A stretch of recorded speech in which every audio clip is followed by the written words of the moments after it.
मेरे प्यारे मित्रों, कल रात जब आसमान में चंद्रमा अपनी पूरी शान के साथ चमकेगा, उस समय भारत में एक रहस्यमय खगोलीय घटना होने वाली है। वो रहस्यमय घटना है पूर्ण चंद्र ग्रहण। आज इस वीडियो में आपको बताऊंगा कि चंद्र ग्रहण कैसे लगता है और इस पूर्ण चंद्र ग्रहण का आपकी जिंदगी पर क्या असर पड़ेगा। इसके साथ साथ पूर्ण चंद्र ग्रहण के दौरान हमें क्या क्या काम नहीं करने चाहिए। आइए इस रहस्य से पर्दा उठाते हैं। यह एक ऐसा समय है जब तीनों ग्रह पृथ्वी, सूरज और चंद्रमा एक सीधी रेखा में आते हैं और सूर्य की रोशनी सीधे चंद्रमा तक पहुंचने की बजाय पृथ्वी की छाया उस पर पड़ती है। ऐसा होने से चंद्रमा लाल रंग में डूब जाता है। इसे ही चंद्र ग्रहण कहा जाता है। अब यह छाया भी दो प्रकार की होती है। अर्धछाया, जिसमें चंद्रमा हल्का सा धुंधला दिखाई देता है, और पूर्ण छाया, जिसमें चंद्रमा पूरी तरह अंधकारमय और लालिमा लिए दिखाई देता है। इसे ही लोग ब्लड मून कहते हैं, क्योंकि जब सूर्य की किरणें पृथ्वी के वायुमंडल से गुजरती हैं तो लाल रंग की किरणें सबसे ज्यादा मुड़कर चंद्रमा तक पहुंचती हैं। यानी चंद्र ग्रहण एक प्राकृतिक प्रिज्म की तरह है। यह पूर्ण चंद्र ग्रहण 7 सितंबर को 11:28 रात से लेकर 8 सितंबर 2025 सुबह 3:24 तक लगेगा। कुल मिलाकर यह ग्रहण 5 घंटे 27 मिनट तक चलेगा, जिसमें 82 मिनट का पूर्ण अंधकार होगा।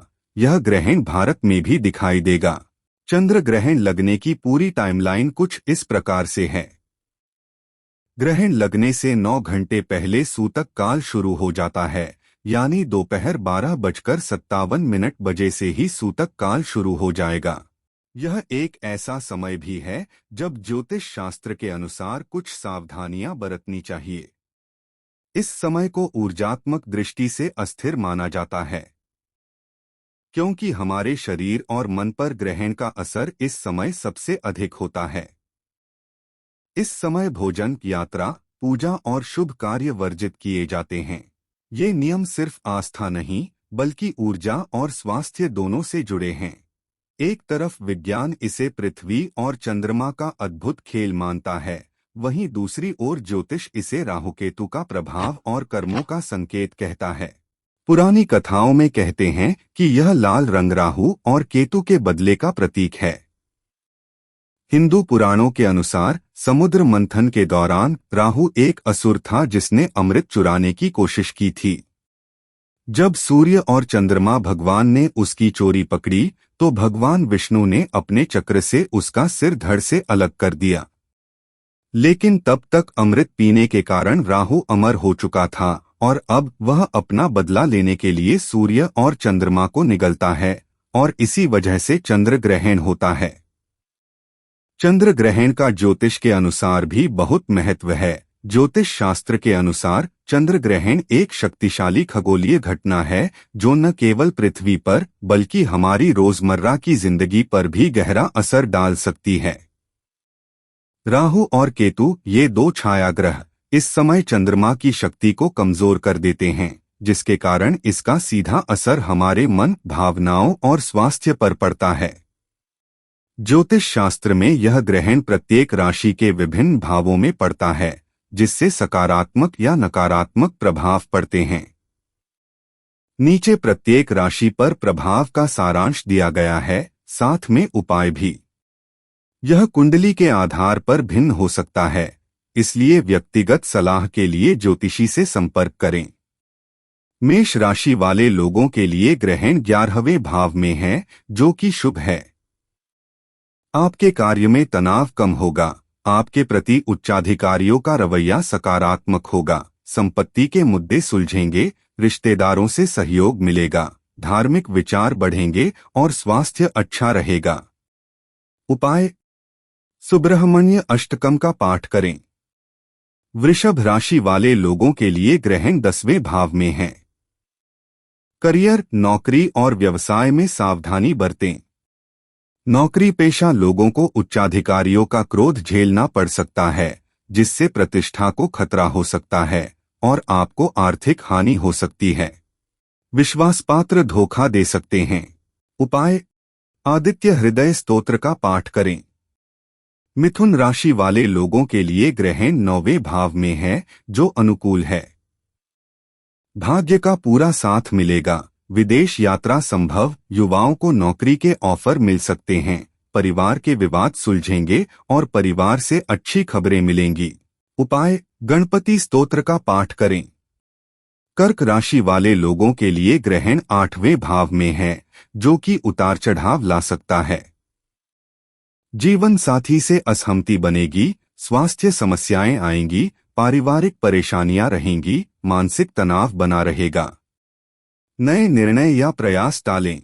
उपाय: चंद्र मंत्रों का जाप करें। सिंह राशि वाले लोगों के लिए ग्रहण 7वें भाव में है, जो कि भाग्य के द्वार खोलता है। रुके हुए धन के मामले सुलझेंगे। महत्वपूर्ण निर्णयों में बुद्धि बढ़ेगी। प्रयासों में सफलता मिलेगी। माता पिता का स्वास्थ्य सुधरेगा। बच्चों की चिंताएं कम होंगी। उपाय: आदित्य हृदय स्तोत्र का पाठ करें। कन्या राशि वाले लोगों के लिए ग्रहण 6वें भाव में है, जो कि सकारात्मक परिणाम देगा। चिंताएं दूर होंगी। घर या वाहन खरीदने का सपना पूरा हो सकता है। रुका पैसा वापस मिलेगा और आय बढ़ेगी। उपाय: हरी मूंग दाल दान करें। तुला राशि वाले लोगों के लिए ग्रहण 5वें भाव में है। ग्रहण के कुछ दिन बाद नए कार्य शुरू न करें। जीवन साथी के स्वास्थ्य पर ध्यान दें। अनावश्यक संपर्क टालें और आर्थिक लेन देन से बचें।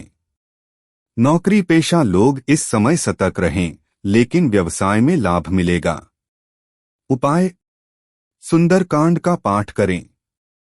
वृश्चिक राशि वाले लोगों के लिए ग्रहण 4वें भाव में है, जो कि पारिवारिक शांति कम कर सकता है। परिवार के सदस्यों के स्वास्थ्य में समस्या रहेगी। अनावश्यक खर्च होंगे और आर्थिक हानि धोखा मिल सकता है। अनावश्यक यात्रा टालें। उपाय: विष्णु सहस्रनाम स्तोत्र का पाठ करें। धनु राशि वाले लोगों के लिए ग्रहण 3रे भाव में है, शुभ है। अचानक धन लाभ प्रगति के लिए उपयोगी है। राजनीति में सफलता मिलेगी। उच्चाधिकारियों से संबंध सुधरेंगे। नए व्यवसाय के अवसर बनेंगे और योजनाएं सफल होंगी। उपाय: गुरु चालीसा का पाठ करें। मकर राशि वाले लोगों के लिए ग्रहण 2रे भाव में है। आर्थिक मामलों में सावधानी रखें। निकटजनों से धोखा मिल सकता है। पारिवारिक विवाद रहेंगे। नए आर्थिक प्रयास टालें। उपाय: शनि चालीसा का पाठ करें। कुंभ राशि वाले लोगों के लिए ग्रहण लग्न पहले भाव में है, जो कि अशुभ माना जाता है। स्वास्थ्य समस्याएं आ सकती हैं। अंधा विश्वास न करें। आर्थिक जिम्मेदारी दूसरों को न दें। जीवन साथी का स्वास्थ्य तनाव दे सकता है। करियर नौकरी व्यवसाय में असंतोष रहेगा। उपाय: दशरथ कृत शनि स्तोत्र का पाठ करें। मीन राशि वाले लोगों के लिए ग्रहण 12वें भाव में है, जो कि आश्चर्यजनक रूप से व्यय बढ़ा सकता है, लेकिन कुछ स्रोतों के अनुसार यह आध्यात्मिक लाभ या विदेश संबंधी अवसर भी ला सकता है। आर्थिक सावधानी बरतें। स्वास्थ्य पर ध्यान दें। उपाय: चंद्र संबंधी मंत्र जपें। यह ग्रहण आपकी जिंदगी में एक तूफान ला सकता है, जैसे कि अचानक से बदलाव, जिंदगी में नए मौके या पुराने रिश्तों का अंत। कुछ लोग कहते हैं कि चंद्र ग्रहण के दौरान नया काम शुरू करना या बड़े निर्णय लेना अच्छा नहीं होता, क्योंकि इस समय राहु की छाया सब कुछ उलट-पुलट कर सकती है। गर्भवती महिलाओं के लिए तो यह समय और भी संभल कर रहने वाला होता है, क्योंकि ऐसा माना जाता है कि ग्रहण का असर गर्भवती महिलाओं और उनके शिशु पर पड़ सकता है।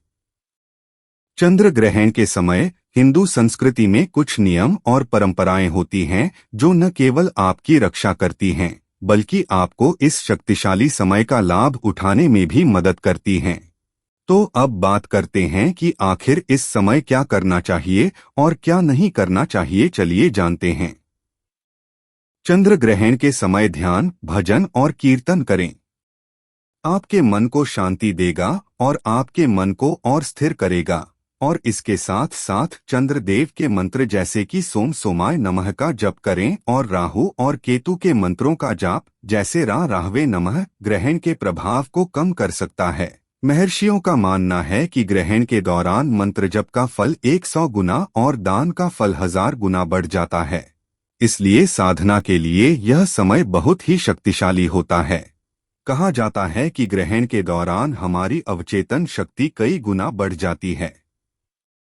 यानी अगर आप इस समय ध्यान करेंगे या कोई संकल्प लेंगे तो वह साधारण दिनों से कहीं तेज पूरा हो सकता है। चंद्र ग्रहण से पहले और बाद में स्नान करना शुभ माना जाता है। मेरे प्यारे मित्रों, अगर आप पानी में गंगा जल मिलाकर स्नान करते हैं तो ऐसा करना और भी बेहतर माना जाता है। और इस समय गरीबों को दान देना जैसे कि अन्न या वस्त्र ग्रहण से होने वाले नुकसान को कम करता है और पुण्य देता है। खाने पीने की वस्तुओं में तुलसी डालकर रखें। लेकिन आपकी एक गलती और आप इस ग्रहण के अंधेरे में फंस सकते हैं। सुनिए, पूर्ण चंद्र ग्रहण के समय क्या क्या नहीं करना चाहिए। ग्रहण के दौरान खाना बनाना या खाना खाना वर्जित है। ऐसा माना जाता है कि ग्रहण के समय खाना असुरक्षित हो सकता है। ग्रहण के दौरान मंदिरों के कपाट बंद रहते हैं, पूजा पाठ नहीं किया जाता। पूर्ण चंद्र ग्रहण के समय कोई नया काम, रिश्ता या प्रोजेक्ट शुरू न करें क्योंकि राहु की छाया इसे बिगाड़ सकती है। ग्रहण के समय सोना मना है क्योंकि इससे नकारात्मक सपने या विचार आ सकते हैं और आपके मन में असमंजस की स्थिति पैदा हो सकती है। साथ ही साथ इस समय चाकू या कैंची जैसे तीखे औजार का उपयोग न करें क्योंकि यह नकारात्मक ऊर्जा को आमंत्रित कर सकता है। गर्भवती महिलाएं पूर्ण चंद्र ग्रहण के समय बाहर न निकलें और ग्रहण को न देखें क्योंकि इसका असर शिशु पर पड़ सकता है। तो दोस्तों, कल रात जब चंद्रमा लाल रंग में डूबेगा, क्या आप इस रहस्य को देखने के लिए तैयार हैं? या फिर आप बंद कमरे में ध्यान करेंगे अपने आप को सुरक्षित रखते हुए? कमेंट में बताएं कि आप इस चंद्र ग्रहण के दौरान क्या करने वाले हैं। और अगर आपको यह वीडियो पसंद आया तो लाइक, शेयर और सब्सक्राइब करना न भूलें।